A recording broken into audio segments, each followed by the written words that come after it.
হরে কৃষ্ণ রানাদা, শুনলাম দোকানের নাম নাকি চেঞ্জ হয়েছে।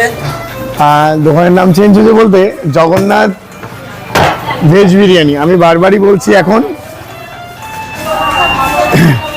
জগন্নাথ ভেজ বিরিয়ানি যে নামটা ছিল, এই নাম অন্য জায়গায় দেখলে সেটা কিন্তু আমার দোকান না। আমি বারবারই বলছি আমার দোকানে আমার ছবি সহ রানাদার ভেজ বিরিয়ানি লেখা আছে। আপনারা যদি ভুলবশত অন্য দোকানে যান, আমার এই ছবি না থাকলে ওটা কিন্তু আমার দোকান নয়। বারবার আমি সোশ্যাল মিডিয়ায় বলছি, অনেকে আমাকে ফোন করে অনেকগুলো কথা বলছে, কিন্তু আমার দোকানের বিরিয়ানি খারাপ হলে গ্রান্টেড আমি। হ্যাঁ, বারবারই বলছি আমার দোকানে কিন্তু রানাদার ভেজ বিরিয়ানি লেখা আছে। জগন্নাথ ভেজ বিরিয়ানি আমার প্রথম লোগো ছিল, সেটা আছে প্রথম ওপরেই, কিন্তু অ্যাকচুয়াল আমার দোকানের নাম আছে জগন্নাথ ভেজ বিরিয়ানি। কিন্তু এখন অনেক অসুবিধার কারণে অনেক এই নামে অনেক দোকান